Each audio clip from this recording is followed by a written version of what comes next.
We're the co-founders of Solar Cell Games and the creators of Smoke and Sacrifice. You play as Sachi. She's a mother and she's a farmer. She's a member of this seemingly idyllic rural farming community surrounded by frozen wasteland. And they are dependent on this incongruous steampunk-like technology. The firstborn child of every family is in fact sacrificed to the sun tree in order for the village to stay alive, basically. And part of the journey you go on in the game is to uncover the mystery of what actually happens to these children.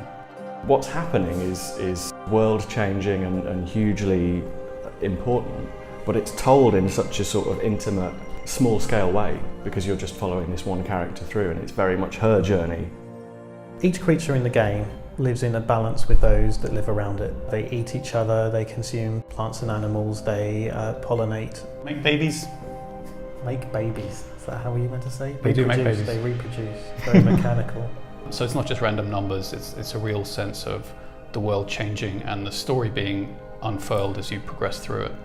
The Smoke is based on a fluid simulation which gives it a wonderfully gloopy feel.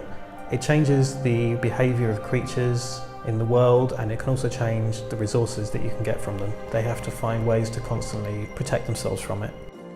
I wanted a kind of rich, hand-illustrated look to the game. It's kind of sinister but believable. It has a kind of texture to it. It helps to immerse people in that world, in that universe that we wanted to create. We're excited to show you all the things that you can do in the game which we've not been able to show you yet. You can use elemental swords to set creatures on fire, freeze them to make them easy to kill. You can tame creatures by feeding them their favourite food, which causes them to fight on your side. So it's a survival RPG, but it's not a base building game, and it's not a game where you feel vulnerable and weak the entire time. The action side of the game gets really intense and becomes a really important part of the experience, actually.